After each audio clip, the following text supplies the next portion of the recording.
Hola, bienvenidos al día 61 de nuestro reto 366-2024. El devocional de hoy se llama Se abrieron mis ojos. Pecados, pero simplemente no lo veía.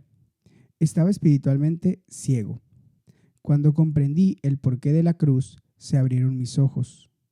Desde entonces, he notado que al intentar compartir el mensaje del Cristo crucificado, la gente tiene distintas reacciones. A veces hay gente muy inteligente que simplemente no puede ver. Por otro lado, me suele sorprender el claro entendimiento que otros demuestran, incluyendo niños muy pequeños. Para quienes logramos verlo, es algo que transforma la vida. Para los que se salvan, es decir, para nosotros, este mensaje es el poder de Dios. 1 Corintios 1:18. Me resulta fascinante cómo en el pasaje de hoy del Nuevo Testamento, después de que Jesús explicara su muerte, se nos presenta la historia del ciego Bartimeo que recibió la sanación de su vista. Dijo a Jesús: quiero ver. Jesús respondió: puedes irte, tu fe te ha sanado. Inmediatamente recobró la visión y siguió a Jesús. La palabra utilizada para sanado es la misma que se usa en griego para salvado, el verbo sozo. ¿Y tú logras verlo? Los pasajes de hoy nos ayudan a ver la importancia de la muerte de Jesús. Proverbios 6 del 12 al 19. Vamos a leerlo. El hombre depravado, el hombre inicuo. Déjame cambiar la versión a la NBI, por favor. Ahí. Voy a volver a empezar la lectura. El perverso y el malvado, el vagabundo de boca corrupta, hace guiños con los ojos y señas con los pies y con los dedos. Él trama el mal en su corazón y siempre anda provocando pleitos. Por eso le sobrevendrá la ruina. De repente será destruido y no podrá evitarlo. Hay 6 cosas que el Señor aborrece y 7 que le son detestables: los ojos que se enaltecen, la lengua que miente, las manos que derraman sangre inocente, el corazón que trama planes perversos, los pies que corren a hacer lo malo, el testigo falso que propaga mentiras y el que siembra discordia entre hermanos. Dice el comentario: considera la reacción de Dios ante el mal. No puedes entender por completo la cruz a menos que entiendas por qué fue necesaria. Considera la reacción hostil de Dios hacia el pecado. El escritor de Proverbios enumera cosas que el Señor aborrece y le son detestables: los ojos altaneros, la lengua mentirosa, las manos que asesinan a gente inocente, la mente que elabora planes perversos, los pies que corren ansiosos al mal, el testigo falso y mentiroso y el que provoca peleas entre hermanos. Dios es amor, también es justo y santo. El tipo de pecado enumerado aquí causa un daño enorme a nuestra vida, la vida de los demás y la sociedad. Tomemos, por ejemplo, a una persona que siembra discordia. Piensa cuánto daño puede ejercer una persona que produce división en una familia o en la iglesia, el vecindario o la nación. El odio de Dios no es como el nuestro, no contiene ningún elemento de malevolencia, mezquinidad ni hipocresía, sino que es la reacción ante el pecado del Dios que es a la vez todo amor y santo. Su ira es su hostilidad amorosa y santa hacia el mal. Cuando comprendemos el alcance de la hostilidad de Dios hacia el mal que condujo hacia la cruz, la única respuesta válida que podemos dar es volvernos a Dios en oración para pedir perdón y ayuda. Oramos: Señor misericordioso, que conoces nuestra lucha para servirte, acude en nuestra ayuda y vuélvenos otra vez a ti cuando el pecado manche nuestra vida y ensombrezca nuestro corazón, por medio de Jesucristo nuestro Señor. Esta es una oración colectiva de la Iglesia Anglicana y aquí nos la comparte el autor. Marcos 10, del 32 al 52. Vamos a leerlo. Iba de camino subiendo a Jerusalén y Jesús se les adelantó. Los discípulos estaban asombrados y los otros que venían detrás tenían miedo. De nuevo tomó aparte a los 12 y comenzó a decirles lo que sucedería. Ahora vamos subiendo a Jerusalén, y el Hijo del Hombre será entregado a los jefes de los sacerdotes y a los maestros de la ley. Ellos lo condenarán a muerte y lo entregarán a los gentiles. Se burlarán de él, lo escupirán, lo azotarán y lo matarán, pero al tercer día resucitará. Se acercaron Santiago y Juan, hijos de Zebedeo. Maestro, dijeron, queremos que nos concedas lo que te vamos a pedir. ¿Qué quieren que haga por ustedes? Concédenos que en tu glorioso reino uno de nosotros se siente a tu derecha y el otro a tu izquierda. Ustedes no saben lo que están pidiendo, respondió Jesús. ¿Pueden acaso beber el trago amargo de la copa que yo bebo o pasar por la prueba del bautismo con el que voy a ser bautizado? Ellos dijeron, sí podemos. Ustedes beberán de la copa que yo bebo, respondió Jesús, y pasarán por la prueba del bautismo con el que voy a ser bautizado. Pero el sentarse a mi derecha o a mi izquierda no me corresponde concederlo. Eso ya está decidido. Cuando lo oyeron los otros 10, se indignaron con Santiago y Juan. Así que Jesús los llamó y dijo, como ustedes saben, los que se consideran gobernantes de las naciones oprimen al pueblo y los altos oficiales abusan de su autoridad. Pero entre ustedes no debe ser así. Al contrario, el que quiera hacerse grande entre ustedes deberá ser su servidor, y el que quiera ser el primero deberá ser esclavo de todos. Porque ni aun el Hijo del Hombre vino para que le sirvan, sino para servir y para dar su vida en rescate por muchos. Después llegaron a Jericó. Más tarde salió Jesús de la ciudad acompañado de sus discípulos y de una gran multitud. Un mendigo ciego llamado Bartimeo, el hijo de Timeo, estaba sentado junto al camino. Al oír que el que venía era Jesús de Nazaret, se puso a gritar, Jesús, hijo de David, ten compasión de mí. Muchos lo reprendían para que callara, pero él se puso a gritar aún más fuerte, Hijo de David, ten compasión de mí. Jesús se detuvo y dijo, llámenlo. Así que llamaron al ciego. Ánimo, le dijeron, levántate, te llama. Él, arrojando la capa, dio un salto y se acercó a Jesús. ¿Qué quieres que haga por ti?, le preguntó. Raboni, quiero ver, respondió el ciego.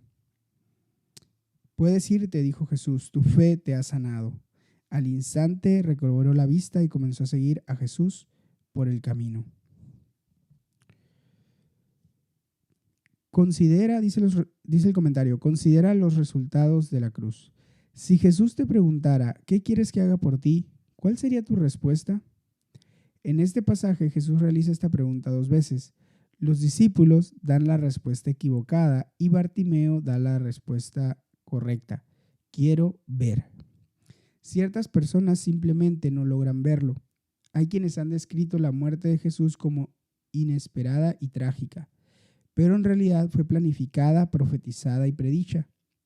Este pasaje en el Evangelio de Marcos es la tercera y más detallada predicción que Jesús ofreció sobre su muerte. Nos muestra que esperaba su propia muerte e incluso su resurrección. Su muerte no fue algo inesperado, fue una decisión deliberada. No terminaría en tragedia, sino en triunfo.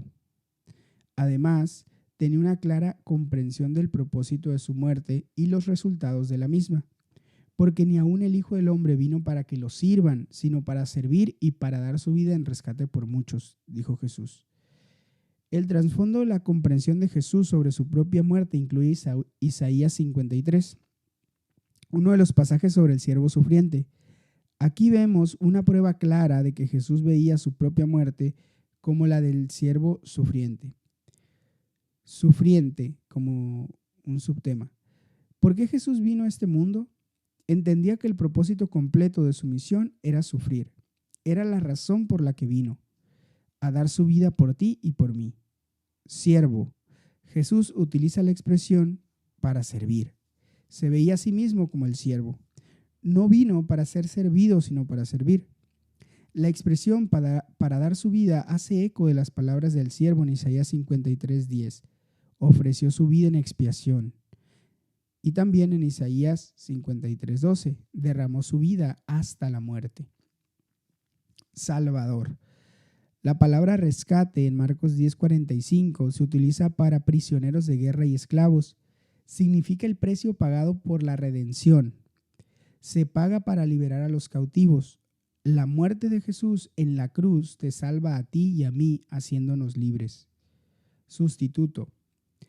La palabra que se traduce como por en Marcos 10:45 es la palabra griega anti, que significa en lugar de, y sugiere la idea de sustitución. Es este concepto de sufrimiento en nuestro lugar que se encuentra en Isaías 53.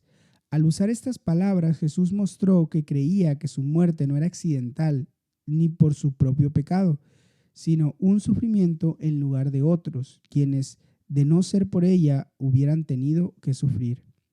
La palabra muchos se usa en Isaías 53, 11 y 12 para describir a los beneficiarios del sacrificio del siervo. Es la palabra clave en Isaías 53. Más aún, Jesús entendía su propia muerte a la luz de la metáfora de la copa que se presenta en el Antiguo Testamento. El Antiguo Testamento habla de la copa de la ira de Dios contra el pecado. Jesús habla de la copa que yo bebo. Se vio a sí mismo bebiendo en nuestro lugar la copa de la reacción hostil de Dios contra el pecado. Por su muerte y resurrección, Jesús derrotó al pecado, al mal y a la muerte. Como resultado, podemos ser perdonados, liberados de la culpa, la vergüenza y las adicciones.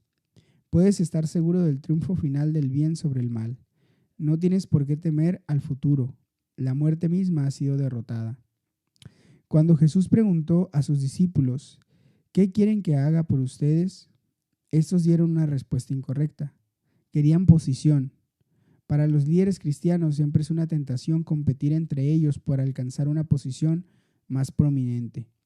Somos llamados a seguir a Jesús, servirlo a Él y servirnos los unos a los otros. La ambición espiritual no es algo malo, pero es posible tener el tipo incorrecto de ambición. Podría ser algo tan sutil como buscar nuestra propia gloria en lugar de ambicionarla para Jesús. Él dice, el que quiera hacerse grande entre ustedes deberá ser su servidor.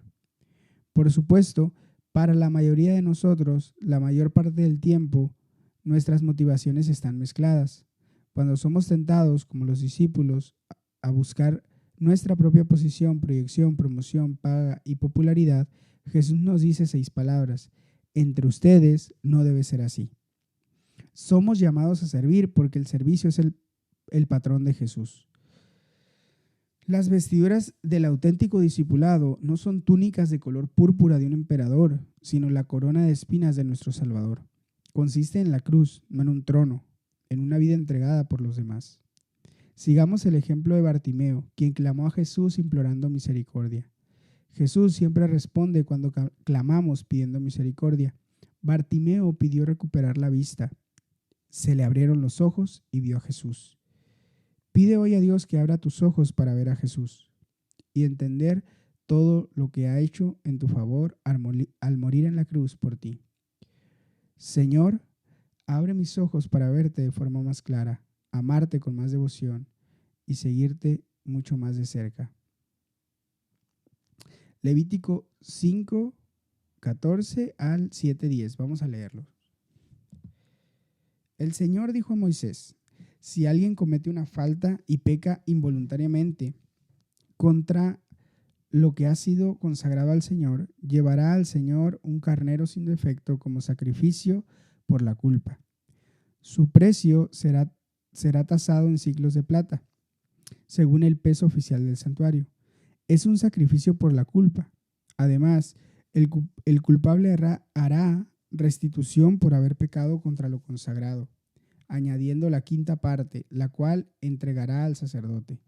Así, el sacerdote pedirá perdón por él mediante el carnero del sacrificio por la culpa, y ese pecado será perdonado.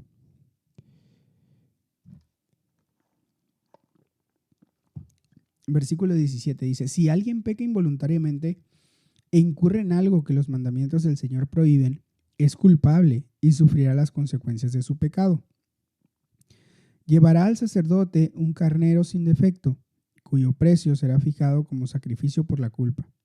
Así el sacerdote pedirá perdón por el mal que esa persona cometió involuntariamente y ese pecado será perdonado. Es un sacrificio por la culpa de la que se hizo acreedor por pecar contra el Señor. Levítico capítulo 6.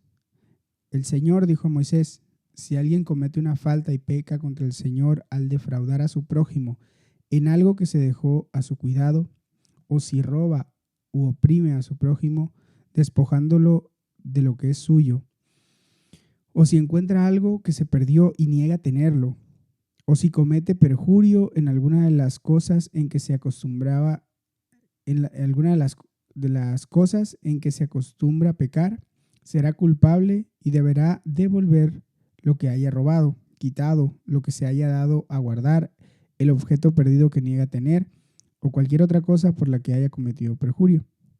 Así que deberá restituirlo íntegramente y añadir la quinta parte de su valor.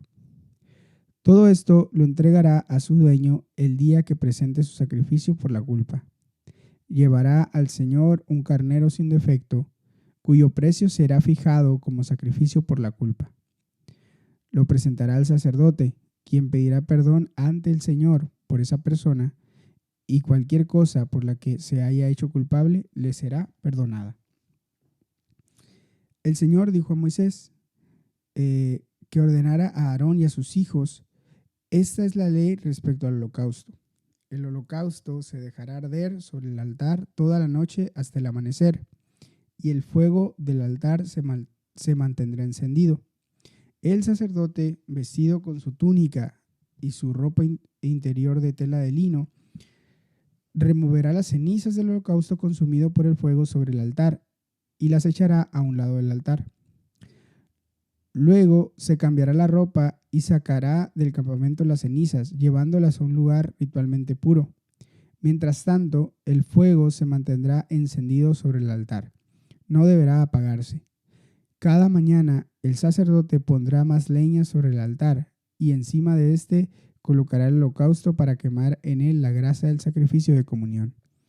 El fuego sobre el altar no deberá apagarse nunca, siempre deberá estar encendido. Esta es la ley respecto a la ofrenda de cereal. Los hijos de Aarón la presentarán ante el Señor delante del altar. El sacerdote tomará de la ofrenda un puñado de harina refinada con aceite, así como todo el incienso que está sobre la ofrenda de cereal. Todo esto lo quemará en el altar como ofrenda memorial de aroma grato al Señor. Aarón y sus hijos se comerán el resto de la ofrenda, pero sin levadura y en un lugar santo, que podrá ser el atrio de la tienda de reunión. No se cocerá con levadura, porque esa es la porción que les doy de mis ofrendas puestas al fuego. Es una porción sumamente sagrada, como lo son el sacrificio por el perdón y el sacrificio por la culpa. Todos los hijos varones de Aarón podrán comer de ella. Es un estatuto perpetuo para los descendientes de ustedes respecto a las ofrendas puestas al fuego ante el Señor. Cualquier cosa que toque los sacrificios quedará consagrada. El Señor dijo a Moisés, esta es la ofrenda que Aarón y sus hijos deben presentar al Señor el día en que sean ungidos, la 10ª parte de un efá de harina refinada, como ofrenda regular de cereal. Una mitad de la ofrenda se presentará por la mañana y la otra mitad por la tarde. Se preparará con aceite en un sardén, se llevará amasada y se presentará en porciones como una ofrenda de cereal de aroma grato al Señor. La preparará el hijo de Aarón que lo suceda como sacerdote ungido. Este es un estatuto perpetuo del Señor. La ofrenda se quemará completamente. No se comerá ninguna de las ofrendas que presenten los sacerdotes. Todas deberán quemarse por completo. El Señor ordenó a Moisés que dijera a Aarón y a sus hijos, esta es la ley respecto al sacrificio para obtener el perdón de pecados. La víctima deberá ser degollada ante el Señor en el mismo lugar donde se degüellan los animales para el holocausto. Es algo sumamente sagrado. El mismo sacerdote que ofrezca el sacrificio por el perdón deberá comérselo. Se lo comerá en un lugar santo, en el atrio de la tienda de reunión. Cualquier cosa que toque la carne del sacrificio quedará consagrada. Si su sangre llega a salpicar algún vestido, éste deberá lavarse en un lugar santo. Además, deberá romperse la vasija de barro en que se haya cocido el sacrificio. Pero si se cuece en una vasija de bronce, ésta se restregará y se enjuagará con agua. Todo varón entre los sacerdotes podrá comer el sacrificio. Es algo sumamente sagrado, pero no se comerá ningún sacrificio por el perdón cuya sangre haya sido llevada a la tienda de reunión para obtener perdón de pecados en el santuario. Este sacrificio se consumirá en el fuego. Levítico capítulo 7. Esta es la ley respecto al sacrificio por la culpa, el cual es sumamente sagrado. La víctima deberá ser degollada en el mismo lugar donde se degüellan los animales para el holocausto, y su sangre será derramada alrededor del altar. Luego se ofrecerá toda su sangre, la cola, la grasa que recubre los intestinos, los 2 riñones y la grasa que los recubre, la grasa que recubre los lomos y también el lóbulo del hígado, el cual se extraerá junto con los riñones. El sacerdote quemará todo esto en el altar como ofrenda puesta al fuego ante el Señor. Es un sacrificio por la culpa. Todo varón entre los sacerdotes podrá comer del sacrificio, pero deberá comerlo en un lugar santo. Es algo sumamente sagrado. La misma ley se aplica tanto al sacrificio para el perdón como al sacrificio por la culpa. El animal pertenecerá al sacerdote que lo sacrifique para pedir perdón de pecados. La piel de la víctima del holocausto también será para el sacerdote que la ofrezca. Asimismo, toda ofrenda de cereal cocida al horno, a la olla o a la sartén será del sacerdote que la ofrezca. Toda ofrenda de cereal, ya sea amasada con aceite o seca, pertenecerá a todos los hijos de Aarón por partes iguales. El comentario dice: considera el motivo de su muerte. De nuevo, vemos aquí el trasfondo de la comprensión de Jesús sobre su propia muerte. El sacrificio por la culpa conlleva pagar una pena por el pecado, la cual llevaba al perdón e implicaba el derramamiento de sangre. Anticipaba lo que Jesús haría en la cruz por ti y por mí. A medida que comencé a entender el trasfondo del Antiguo Testamento y la gravedad de mi propio pecado, empecé a comprender más y más la grandeza del sacrificio que Jesús hizo en mi lugar.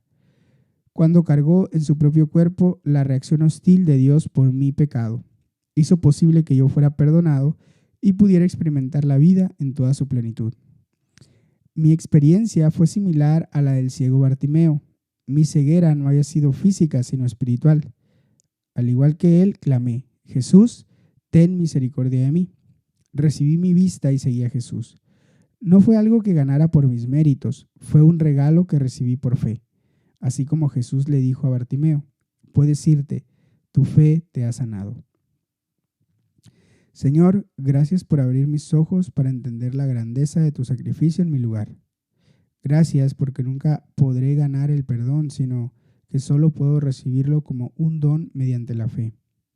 Ayúdame, como Bartimeo, a seguirte y dar mi vida en servicio a ti y a los demás.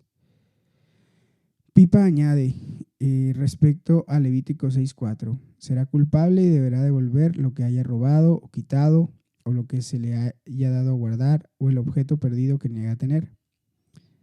Debo confesar que tenemos un montón de paraguas que la gente ha olvidado en la iglesia y nos han resultado increíblemente útiles. Wow, Pipa. Bueno, hasta aquí llega la lectura del día de hoy. Estamos ya en el día 61. Recuerda que puedes tomar un tiempo para meditar en la palabra, para orar de manera personal. Y deseo que tengas un excelente día. Hasta mañana.